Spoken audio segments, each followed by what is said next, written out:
السلام علیکم ورحمۃ اللہ وبرکاتہ۔ میں امتیاز جلیل۔ سب سے پہلے تو میں آپ لوگوں سے معذرت چاہتا ہوں کہ میں آپ لوگوں کا شکریہ ادا کرنے میں تھوڑی سی دیری ہوئی۔ اس کی وجہ یہ ہے کہ کل لگاتار تقریباً 12 گھنٹے گاڑی کے اوپر بیٹھ کے اورنگ آباد سے تھانے تک کا سفر طے کرنا، اس کے بعد بہت زیادہ سیویئر پین، بیک پین ہو گیا تھا، جس کی وجہ سے آج دن میں مجھے 2 مرتبہ فزیو تھراپی کروانی پڑی۔ لیکن الحمدللہ آپ لوگوں نے جس طریقے کا رسپانس کل کے دن دیا، میں لفظوں میں اس کا شکریہ ادا نہیں کر سکتا ہوں۔ یہ ہم نے جتنے بھی لوگوں نے آواز دی تھی، ہم سب نے مل کر جو کوششیں کی تھی کہ ہمیں ممبئی جانا ہے اور سوتی ہوئی سرکار کو جگانا ہے، پولیس سے سوال کرنا ہے، جس بھاری تعداد کے اندر آپ لوگ اس ریلی کے اندر موجود رہے، میں سمجھتا ہوں کہ ہندوستان کی تاریخ کے اندر اسے یقیناً یاد کیا جائے گا۔ اور ہم لوگ سب کلمے کی بنیاد کے اوپر اپنے نبی کریم صلی اللہ علیہ وسلم کے نام کے اوپر اکٹھا ہوئے تھے اور ان لوگوں کے خلاف کھڑے رہے، ڈٹ کر سرکار سے آنکھوں میں آنکھیں ڈال کر سوال کر رہے ہیں کہ آخر قانون اگر ہے تو اس قانون کا پالن کیوں نہیں ہو رہا ہے، کیوں اس طرح سے لوگوں کو چھوٹ دی جا رہی ہے۔ ایک بہت بڑا پیغام گیا، صرف مہاراشٹر میں ہی نہیں بلکہ ہندوستان بھر میں آپ لوگوں کی اس کوشش کو سراہا جا رہا ہے، بلکہ ہندوستان کے باہر سے بھی بہت سارے لوگوں نے اس کی تائید کی ہے کہ ہم لوگوں نے جس طریقے سے اپنا پیغام پہنچانے میں کچھ حد تک کامیاب ہوئے ہیں۔ مجھے معلوم ہے کہ ابھی بہت لڑائی باقی ہے، کیونکہ جو کوئی بھی حرکتیں ہو رہی ہے یہ سرکار کی وجہ سے ہو رہی ہے، سرکار کے کہنے کے اوپر ہو رہی ہے، اور سرکار کا پورا ساتھ ان لوگوں کو مل رہا ہے۔ اس وجہ سے ان کی زبان اتنی لمبی ہوتی جا رہی ہے۔ کہیں نہ کہیں اس زبان کو تھوڑی کم کرنے کا کام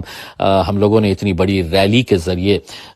کرنے میں سمجھتا ہوں کہ ہمیں کچھ حد تک تو ضرور کامیابی ملی ہے۔ لڑائی ابھی ختم نہیں ہوئی ہے، لڑائی ابھی اور بھی ہمیں کرنی ہے۔ بہت سارے لوگ سوشل میڈیا کے ذریعے اس کی تائید کر رہے ہیں، تو کچھ ایسے بھی لوگ ہیں جو ہر وقت کچھ نکتہ چینی کرنا ان کی ایک فطرت میں بنا ہوا ہوتا ہے۔ تنقید کرنا مطلب وہ اپنا فرض سمجھتے ہیں کہ اگر تھانے تک گئے تو بمبئی کیوں نہیں گئے، بمبئی گئے تو مکھیہ منتری سے کیوں نہیں ملے، اس طرح کے بہت ساری باتیں کر رہے ہیں۔ لیکن کچھ باتیں ایسی ہوتی ہے جو حکمتاً کرنی پڑتی ہے، اور کل ہم نے جو فیصلہ لیا ہے، میں سمجھتا ہوں کہ ہم نے اتنی بڑی ریلی نکال کر الحمدللہ جس طریقے سے ڈسپلن کا مظاہرہ کیا گیا تھا، جس اچھے طریقے سے جس نیک مقصد کے لیے ہم لوگ جا رہے تھے، اس میں ہمیں کامیابی ملی۔ لیکن کہیں نہ کہیں کچھ داغ لگانے کی کوششیں آگے چل رہی تھی، اس وجہ سے کل کا جو فیصلہ کیا گیا تھا ہم نے، وہ فیصلہ میں سمجھتا ہوں کہ میں بہت کچھ اس کے بارے میں بتا نہیں سکتا ہوں، لیکن الحمدللہ یہ پورا اچھے طریقے سے ہو گیا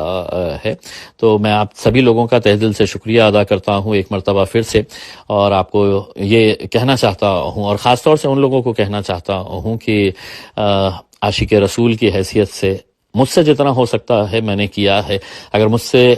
بڑا کوئی عاشق رسول ہے تو یقیناً آپ بھی آواز دے، آپ بھی اپنے طور کے اوپر اگر کچھ کرنا چاہتے ہیں تو کرے۔ ہم بالکل آپ کا پوری طاقت کے ساتھ ساتھ دیں گے، آپ کے پیچھے کھڑے رہیں گے۔ تو جو لوگ اس ریلی کے اندر شامل ہوئے ہیں، ذاتی طور کے اوپر میں ان کا شکر ادا کرتا ہوں، اور جو لوگ کسی وجہ سے نہیں آ سکے ہیں، خاص طور سے ہمارے بزرگ ماں بہن جنہوں نے ہمارے لیے دعائیں کی، اور صرف مہاراشٹر نہیں، ہندوستان نہیں بلکہ دنیا کے بہت سارے حصوں میں اس